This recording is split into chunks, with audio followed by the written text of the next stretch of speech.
Whisper truths that never die. Bring the hostages home now. And this cruel orderless vow. Bring the hostages home now. Bring them back somehow.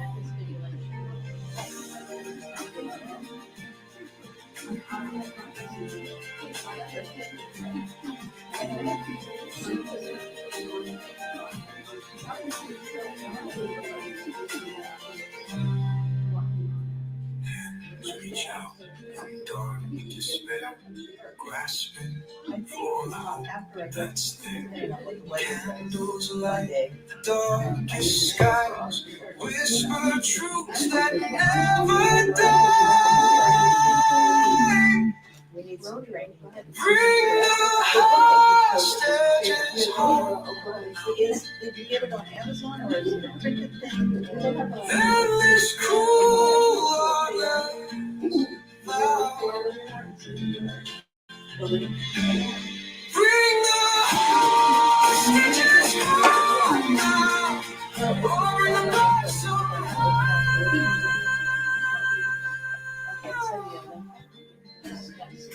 oh, bring the backs of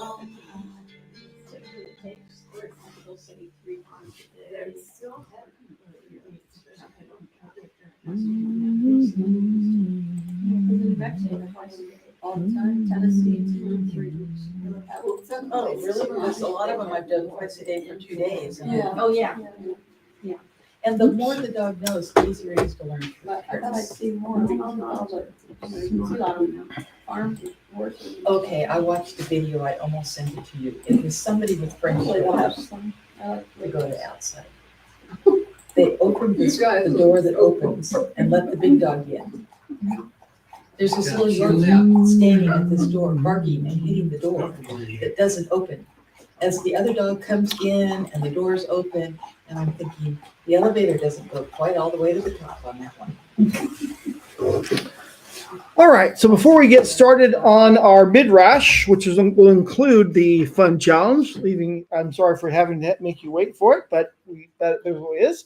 So we join for the blessing, or so the scripture says, so you can be satisfied, you'll bless Adonai your God with the good land he's given you. So let's do that. Abba, we have eaten and we are satisfied. We thank you for the land. It's in Yeshua's name we thank you. Amen. The fun challenge, the time you've all been waiting for. Even your tummies are grumbling because of the fun challenge or something. I don't know. So what is the title?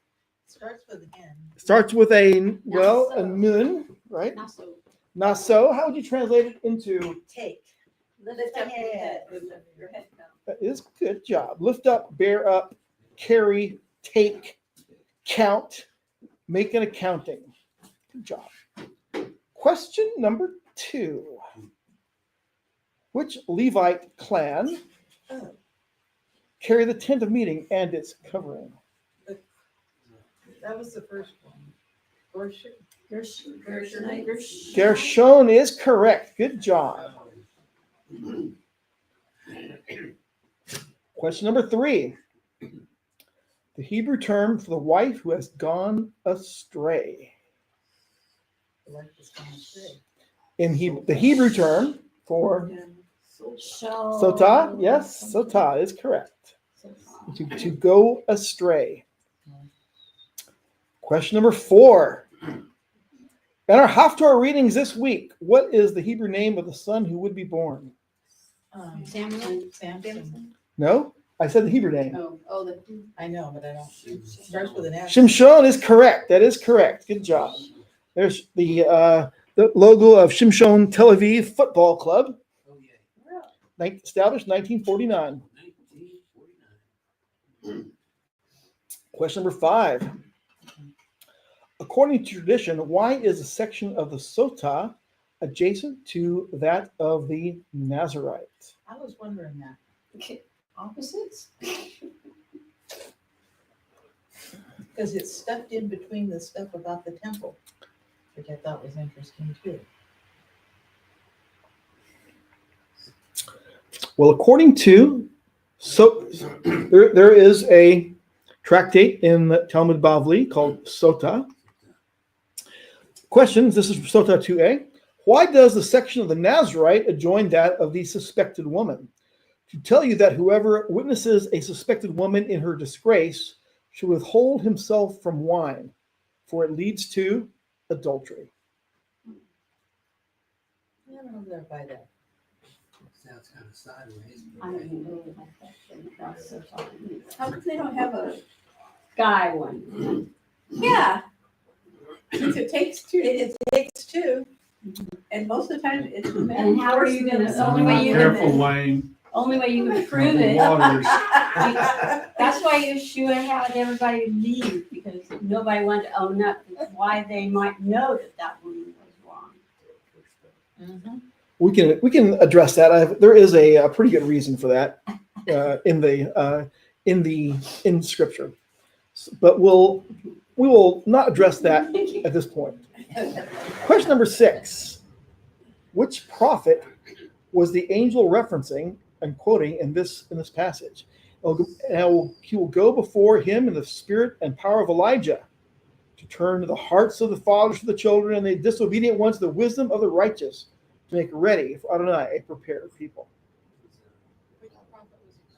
Which prophet was the angel referencing? It was not. Isaiah, Any other guesses? Jeremiah. John the Baptist is not considered in the same sort of thing. The angel wouldn't be quoting John the Baptist, right? That doesn't make any sense. Elisha? It was Malachi.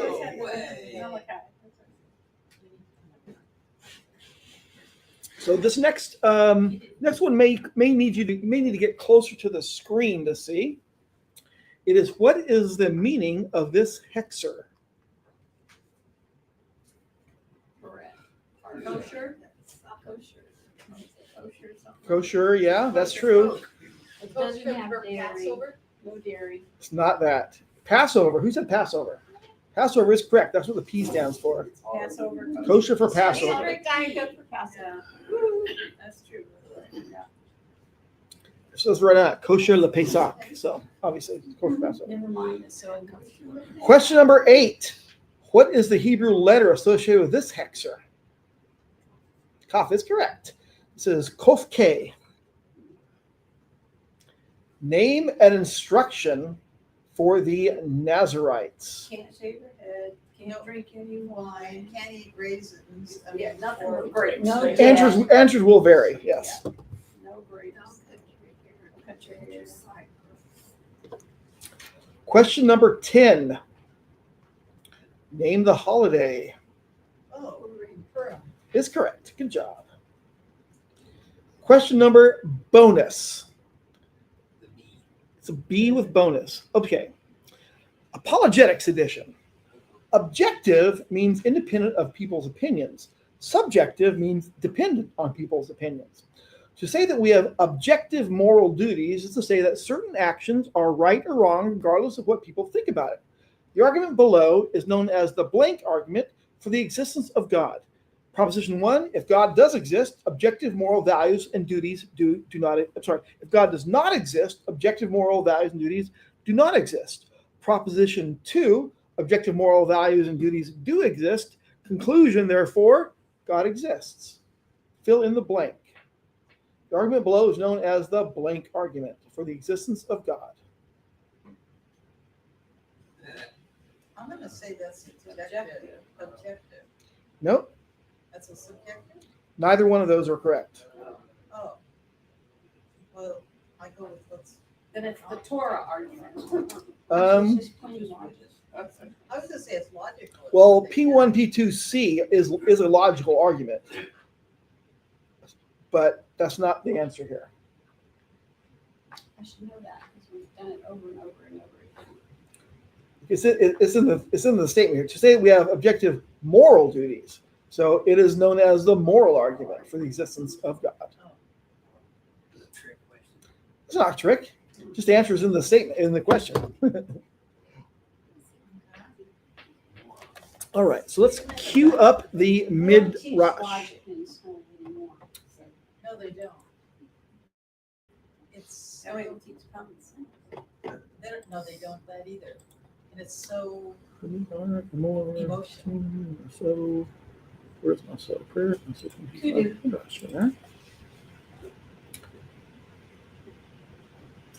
All right. So don't look at the answers. All right. So here's the question. According to the additional count, how many mitzvot are in this portion in terms of X do's and Y don'ts? oh my word. That's 7 and 11, 12 and 7, 5 and 7, 17 and 12. Those are the four. I'll say D. So, okay, who guesses A? Who guesses B? I'm gonna go with B. I'm gonna guess A. Okay. Who guesses C? Who guesses D? Who's afraid to vote? C takes D. Who's afraid to raise their hand to say they're afraid to vote? Who's twiddling their thumbs right now? Okay, anyway. Question number, okay, which one is the first one out? Sorry. Oh, I'm still in. About C.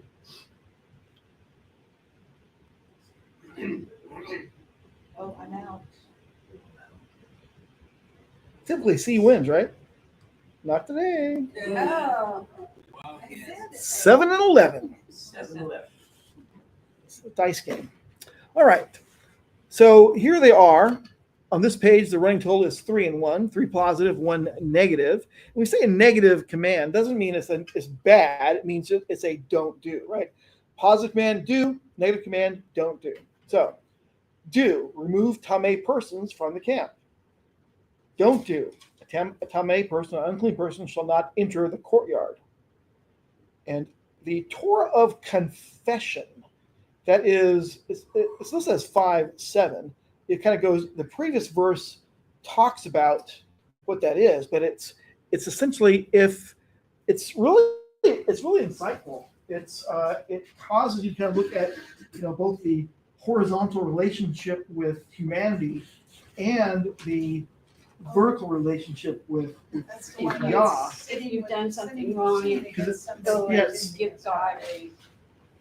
It says if you go, it's 5:7 the mitzvah, but if you read maybe a couple verses prior, 5 verse 5, Adonai said to Moshe, tell the people of Israel, when a man or woman commits any kind of sin against another person, and thus breaks faith with Adonai, he incurs guilt. And then the mitzvah verse from verse 7, he must confess the sin which he has committed, and he must make full restitution for his guilt. Add 20% and give it to the victim of his sin. So the mitzvah listed here is just the Torah of the of confession. Restitution. Yeah, and restitution. Yeah, good point. The Torah of a sotah is to do that. It is obviously a lot of verses there, but it's from 5:11 to 5:30. Do not. This is a negative in that the sotah narrative. Do not put olive oil with the grain offering, minchin oil, minchin offering, excuse me, of a sotah, and do not put lavona, frankincense, on the grain offering of a sotah. So those are two negatives. Then we go now to chapter 6, which is a lot of things about the Nazarite. And so our running total here is now 3 positive and 5 negative, because the Nazarite ones in 6:3 here are do not drink wine mixtures, or wine vinegar, or fresh grapes, or eat dried grapes or raisins, or kernels of the grapes, and the skin of the grapes. And then verse 5, not cut his hair. So now we're 3 positive and 9 negative. Continuing 6 verse 5, this the positive, shall permit his hair to grow. And then a couple more negatives here, to not touch a dead body, or you don't enter a house with a dead body, and don't contact the dead body itself. Those are both negative mitzvot. And then the Nazir must fulfill the obligations on completion of a vow. So that's what you do when the vow has been completed. We're at 5, positive I have a 11. question. Yes. You cannot enter a house with a corpse. Now, is that a corpse that anybody's died in the house, or the corpse still has to be in the house? If you look at 6:6, I think is a Because I'm gonna think, in those days, you're gonna have had a dead body in a house. Oh, just, or is it just not having the dead body in the house at the time you entered? 'Cause everybody died at home, so if the house is more than one generation, somebody's gonna have died in it. I think it's a new house. it's the command is to not approach a corpse. So it is. I'm over. It's not necessarily the house. It's the house with the corpse. So don't enter a house with a dead body in it. Okay. I'm overthinking. We've heard where the priest can go in and anoint houses too. So would that be done after the dead person's removed?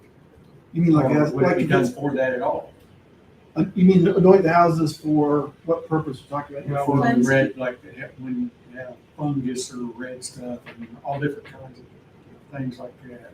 Would that dead body being in there count the same? Would they kind of? I don't think it's the same, quite the same thing. So I would say that it's probably not quite the same as the dead body in it. So it's really got to be. Candy's on, and she said not being in the presence of the dead person. Thank you. Yeah, I think that's what it is. For 6 doesn't quite relate to the house. Yeah, I don't know.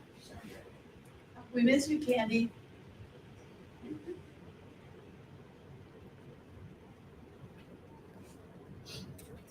What was a typical length of time for a Nazarite vow? Was there like typically the minimum was one new moon to the next, so 30 days basically, roughly. Certainly that we receive, in our Haftorah, it's someone was a Nazarite for life, but typically the minimum vow was 1 month. Was the minimum vow. also, I was listening to this Messianic couple, and the lady, I always thought the Nazarite vow was only for men, but the lady said she took a Nazarite vow. Mhm. Did women take the Nazarite vow? Yes, it's the first thing I read. Yeah, Sam says Oh, no, okay. okay, having that's right. That's in the Torah. Okay, I just had never seen that. I'm like, Well, Samson's mom was told to basically live the life of a Nazarite, but it wasn't a vow. She didn't have to shave her head at the end of it. It doesn't sound like. But I don't know that it's necessarily prohibited from doing it. We've known people in modern times that have taken Nazarite vows, couples Yeah. and such. But I think it's probably more typical for a male to do it than for a woman to do it. There's somewhere we've read where, in the case of like a married woman, if she makes a vow, her husband can break that vow If it's a rash vow, if yeah. he's Mhm. aware of it before sunset or next. Right. If he knows about it before She sunset, takes even a Nazarite vow. it'd be the same thing. You Yeah, can nullify. you can nullify if you wanted to. Yeah. But if he doesn't, then she's under that vow. If he does it within that time frame. Mhm. Then Sunset. when he hears it, yeah, The day, sit down. the day when she hears it. All right, and so we get to the 7-11 here.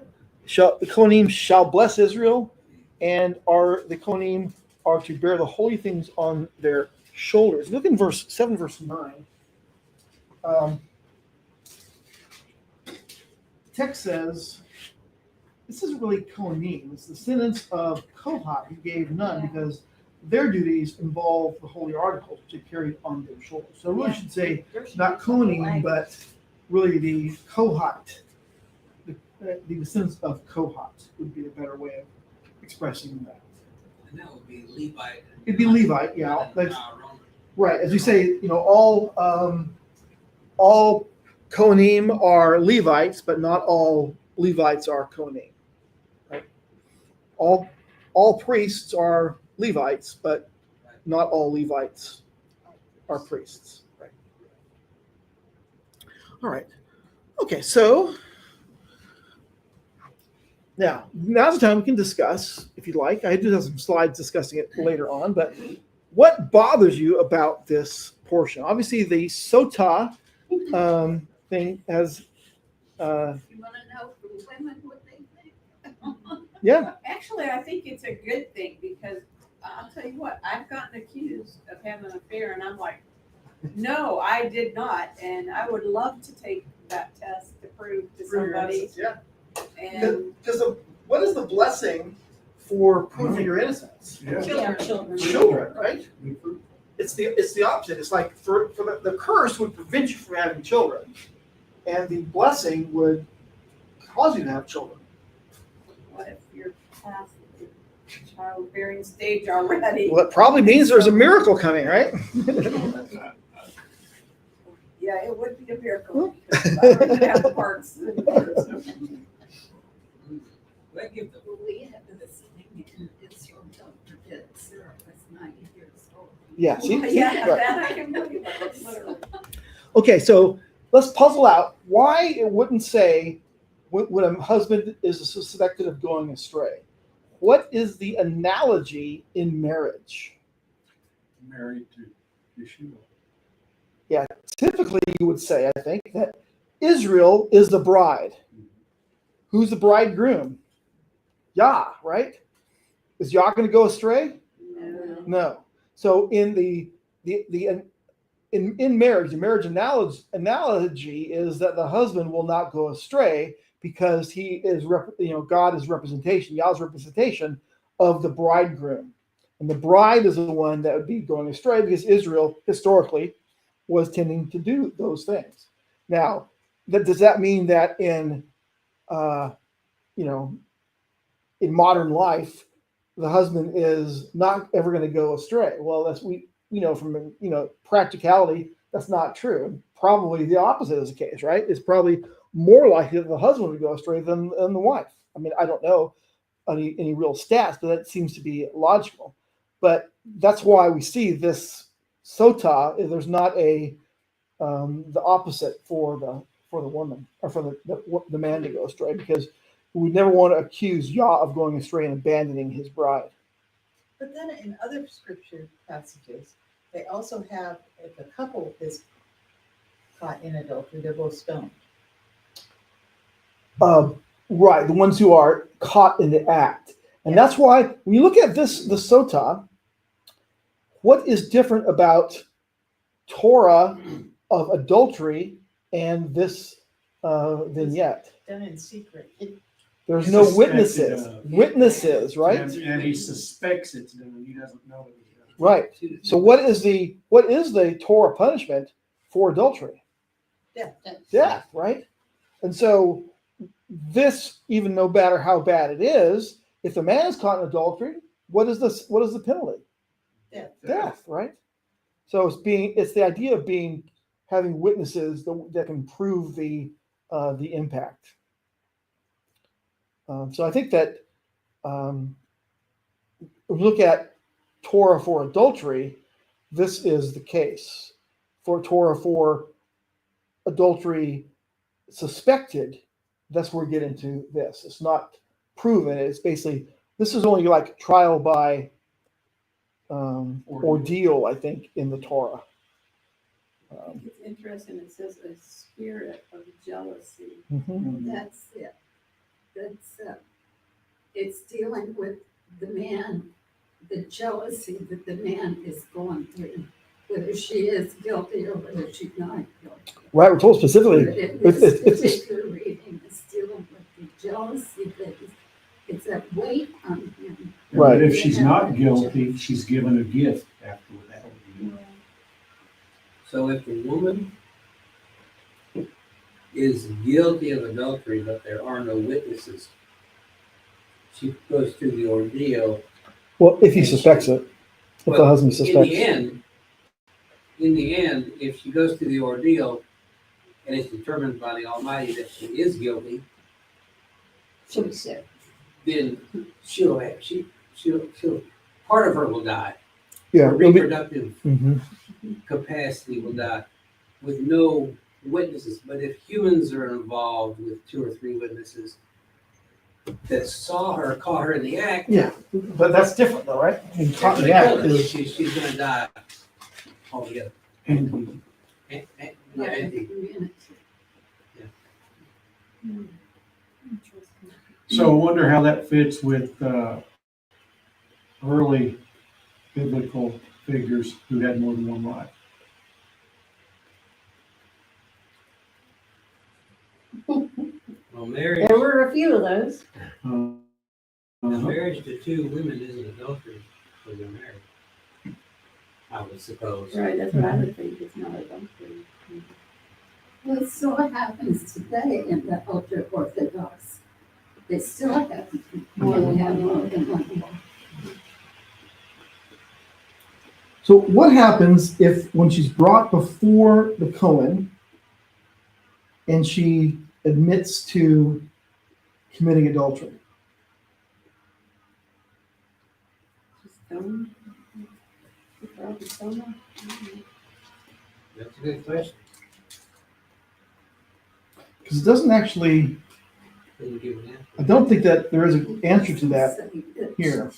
Because verse 5, verse 19 says, the Cohen will make her swear by saying to her, if no man has gone to bed with you, if you have gone astray, to make yourself unclean, well, ...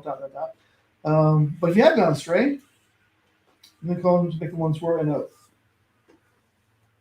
So part of it would also, when you think about this ordeal, this trial by ordeal, she is, being compelled to, to swear an oath that will be disproven in a few minutes if she doesn't confess. Maybe it's not about a woman, but it's about Israel herself. Making and breaking an oath. Yeah.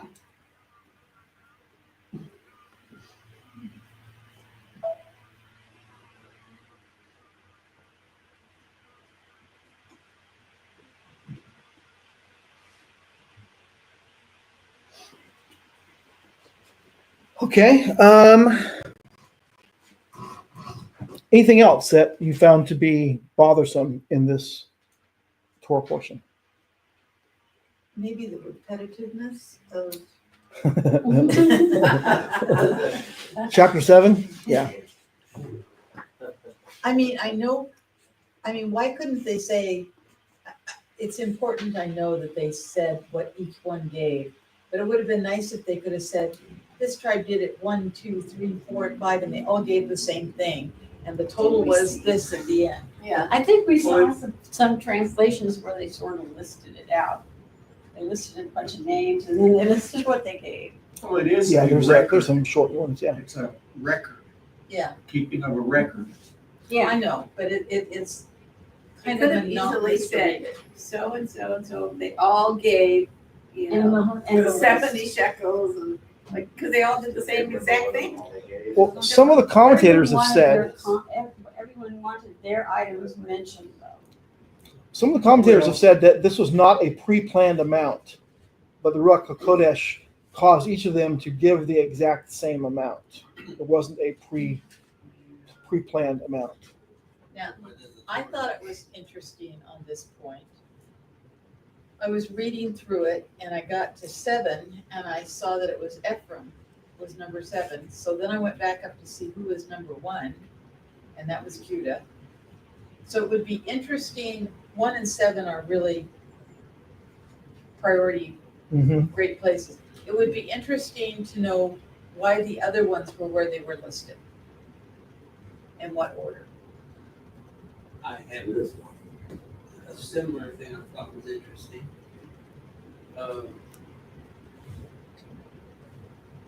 To the east of the Mishkan was Judah. camped, right? Mhm. And Issachar and Zebulun, right? Judah, for sure. Judah, and then Issachar and Zebulun. They're the first three mentioned in that too. And as after Yeshua goes through his temptation, the first place he went was through Issachar, or some region between Issachar and Zebulun in the New Testament. So I don't know, it's just like it's Are they listed in the way they would Is it a tabernacle listing? formation around Mishkan? Is it the same sequence? Don't I don't think so. don't know that it is, but it might be relative to where they were camped, would be camped around the Mishkan. That'd be your homework. Well, I know the camping, the tribes that camped together were ones The that only ones. were related to each other by either their mother or their mother's concubine. Mhm. Those together, so they were kind of, you didn't do this concubine and this concubine were not together because there was a little animosity between them, rivalry.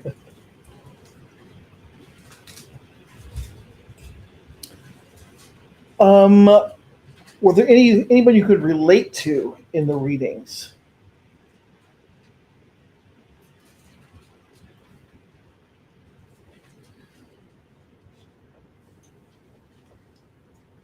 I don't know, you could push it a little bit and say, especially the first part, when everybody had a job to do, maybe we could look at it as we're given certain, God gives us certain jobs and orderliness of how we should do things. I was going to go with the Haftorah. I think I can relate to Manoach, the husband, trying to track down who's this guy that's talking to my wife. Who's she meeting up there in that field? Jealousy. I thought that was interesting that we went up, the angel went up in a flame. Yeah. That's kind of cool. Well, I kind of related it to Yeshua going up. He didn't Yeah. go up in a plane, but he went up. Yeah, an angel told him to, if he wanted to, he could make an offering to God on that altar in that field.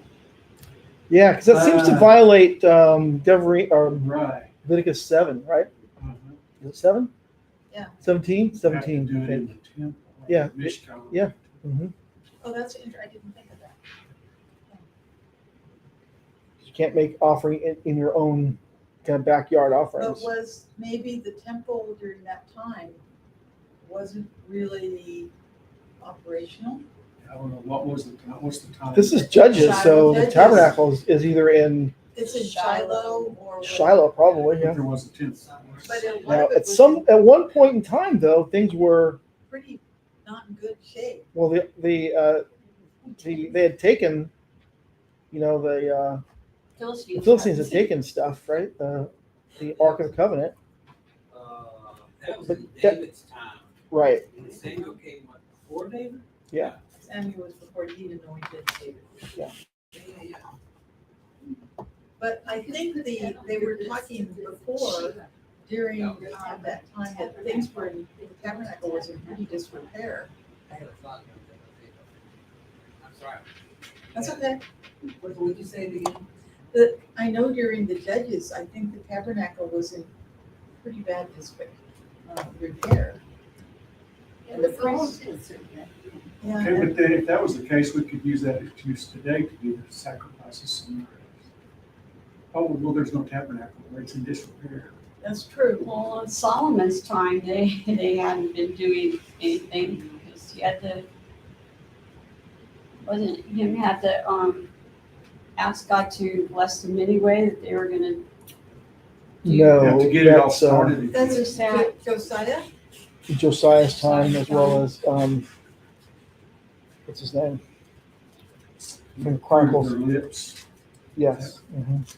the bulls of their lips. Bulls of the lips. Yeah. Yeah. That Hosea. was Samuel said that. Well, Hosea as well. maybe. Well, would it have it about this angel, him doing the sacrifice out there, whether or not that was proper because of the Torah? Would it have something to do with the fact that he offered him food? They don't eat. And so it says, I'm not eating your food. So you can make it. But is it because he offered it to this guy that the food was now kind of belonging to him and he had to burn it or something, you know what I mean? Maybe don't offer it to me, but offer it to Yahweh. Yeah, but even God said, you don't offer it to me except in Yeah. tabernacle. So, not just in any place. Is it that, but if it's a fellowship offering, are there different rules for fellowship offerings as opposed to? I think even that you had to bring to the temple, didn't you? Yeah, I think so. So did he take it to the fish pond? You know, They did it out in the so field. they were in the field. That's like this So- one, this is up. That's a really good The point. passage in question is from Leviticus, Vayikra, chapter 17, verses 1 through 7. Adonai said to Moshe, speak to Aaron his son, and tell all the people of Israel. Tell them this is what Adonai has ordered. Verse 3. When someone from the community of Israel slaughters an ox, lamb, or goat inside or outside the camp, without bringing it to the entrance of the tent of meeting to present it as an offering to Adonai before the tabernacle of Adonai, he is to be charged with blood. He has shed blood, and that person be cut off from his people. The reason for this is that so the people of Israel will bring their sacrifices that they sacrifice out in the fields. They will bring them to Adonai to the entrance of the tent of meeting, to the Kohen, and sacrifice them as peace offerings to Adonai. The Kohen will splash the blood against the altar at the entrance of the tent of meeting and make the fat go up and smoke as a pleasing aroma to Adonai. No longer will they offer sacrifices to the goat demon before whom they prostitute themselves. This is a permanent regulation for them through all their generations. So now, where are we in Judges? What chapter? Judges is 13. How does that contrast with what we? Well, in I would think in Deuteronomy, Moses went over the rules before he died, didn't he? For what they were gonna do when they entered the promised land?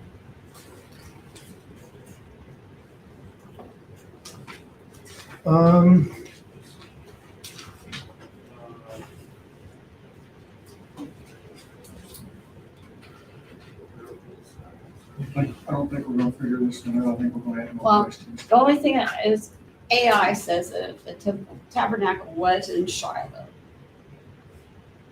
And it remained Tabernacle. there for 369 years until the Philistines captured it.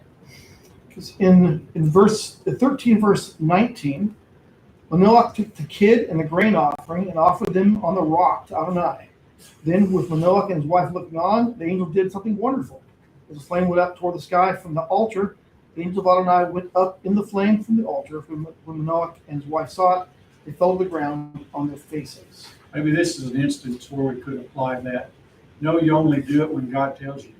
Yeah, because verse 16 says, the angel of Adonai said to Manoach, even if I do stay, I won't eat your food. And if you prepare a burnt offering, you must offer it to Adonai. Yeah. So Remember some of the creatures that they made images of to go on the temple that we were commanded not to make images of. Yeah. So, yeah, you don't do it unless God tells you to. Then in that case you do it. So they're saying that they could cook a young goat for him, for the angel. But that would cooking a goat for him would not be an offering necessarily in terms of the same sort of thing. Cooking a goat for him for food, just as food, right? A But meal. yeah, for a meal, you don't have to offer your goat. But if it's not an Right, offering. isn't it even in the temple or Mishkan, certain sacrifices, even the ones you kill in the field, like you were talking about, before you can eat them, you gotta bring them and you offer certain parts. You offer that, but certain parts revert back to you to eat. Right, that is true. You not everything is consumed in the Right. fire, so to speak. Yeah. Some is given back to you to eat, some is for the priest to eat. And some goes to fire. Right. If it's an offering. And this is If it's just a sit down and eat meal with you, might be different. he says, Well, so only if you prepare a burnt offering, you must offer it to Adonai. That's what it says in verse 16. So they basically were, you could say that perhaps Jim is right in this case, that they were In this case. No, what I mean is, in this case, Jim has perhaps answered the question about why they did it and why it wasn't against Torah. Because the angel said, if you offer a burnt offering, you must offer to Adonai Yeah, he was God's mouthpiece. at that on this moment. rock. Yeah. So they understood. What else? They What else understood. fits? Well, they understood. I mean, the angel obviously understood their intentions. They kind of believed him too. So Candy says, what Scripture says, where the Lord should put His name, the Lord told them in Judges 13 to make the offering. That's what made it okay. Or in this case, the angel said that. Same thing we just Yeah. said. And that kind of going along with Elizabeth and her husband, Zechariah, didn't believe what the angel said. That's why they zipped his lip. Zipped his lip. Zip it. Zipped his lip, you know what he said? Yeah. So how are they justifying the slaughtering that they're doing now What do you mean? in Israel, Slaughtering of what? the lambs? There's not really offering on an altar. They're not a Passover offering. I mean, that's true. The Sumerians, but those Sumerians aren't necessarily following Torah, right? Following their Not- own Torah. No, Not I'm Sumerians, talking but about- Samaritans. I'm talking about getting ready to rebuild the temple and everything. They're practicing this now, so what do they do with that? Well, they're very conscious to say we know this is a practice. It is not the Passover offering. When the Temple Institute, not Temple Institute, but the Temple Mount Faithful do that. It's not. It's Gershon Solomon's group, the Temple Mount Faithful. They've done things as a practice, but they've been clear to say that we do not consider this to be the Passover offering, and don't confuse it with that. Because there's not a sanctified altar to do it on. What do these readings tell us about Elohim or Yeshua?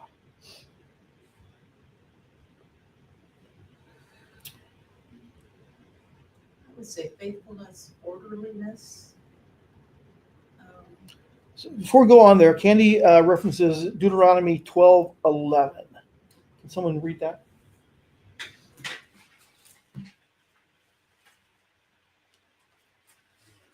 I was thinking it can be somewhere in Deuteronomy.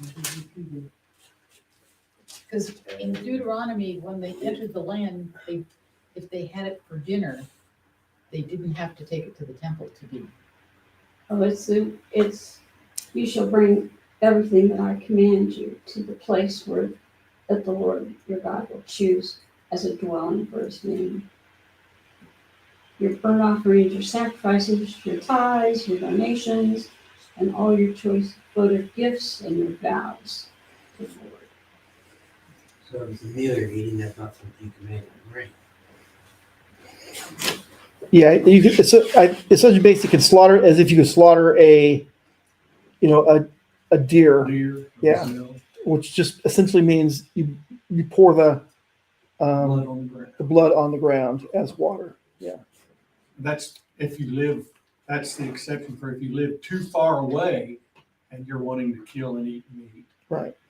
You don't have to bring part of it to the, You don't have to ruck march from the Galilee Yeah, down you to don't the. down to the temple and offer that and then get your portion and go back.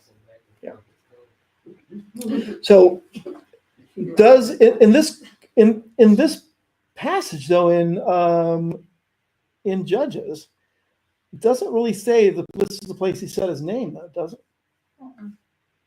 But he simply gave instruction: if you want to have a burnt offering, offer it to Adonai. And so they did it on that rock. Okay, so what if he had already cut the animal up to cook for the guy? So the animal's dead, slaughtered. You can't take it to the Mishkan now. I mean, that's where I would. I think the angel was telling him to do it right there on that fire. On that Yeah. rock. That Yeah. angel is God's mouthpiece, which Right. means God He's said got you the can do it. authority. All The right. angel has the authority to say what God tells him to say.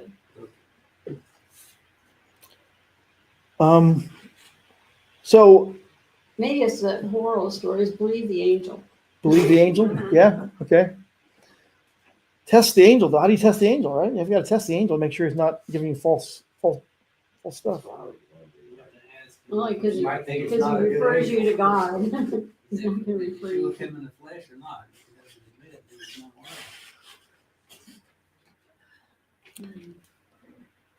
right. What is this text telling us to do? I believe the angel might be the case, but what else would you say? Is there some precision we're supposed to be following? Is there some precision in the instructions? Because we're given, for the Levites anyway, we're not necessarily Levites, but the Levites are given specific instructions on what they're supposed to, their specific job tasks are. Take vows seriously. Take vows seriously, yeah. Don't give your husband a reason to suspect you. Probably the reverse has to be true as well, I guess. I think this text, for the bottom bullet, this is really tough to put a short summary of the text because there's so many disparate sort of things going on. You have the sotah, you have the Nazarite vow, you have the priestly blessing. Taking care of the temple Yes. and moving it, Hmm. the dedication of the temple, of the tabernacle, all the offerings that were given. Looks like pretty much all of their life revolves around doing things God's way. Yeah, They didn't compartmentalize. they did though. I mean, they're very compartmentalized, right? If you're Merari, you don't do this. If you're Well, that's Kohat, you true. have to do this. It's a full-time job. But Yeah. I'm thinking in American Western culture, we compromise our religion compared to what you do at work, compared to what you do at home. Instead of God controlled everything. Well, there wasn't a separation of church and state, so to speak. Well, or church in the rest of your life. What you do on Sunday for what you do on the rest of the week. I mean, even if you're a non-religious in Israel, the buses still stop at 2:00 on Friday afternoon, right? It doesn't, even if you're non-religious, you can't really ride the bus because it's Shabbat's coming. Can't push the button on the elevator either.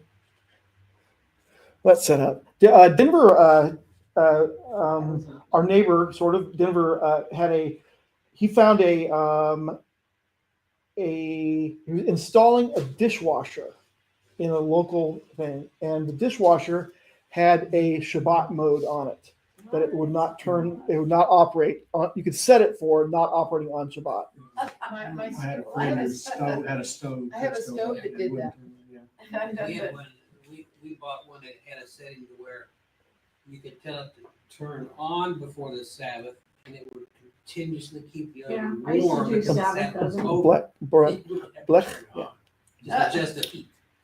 I've got a question before you close it. Yeah. Is there a difference between the Nazarite status of a regular Nazarite who took the vow and Samson?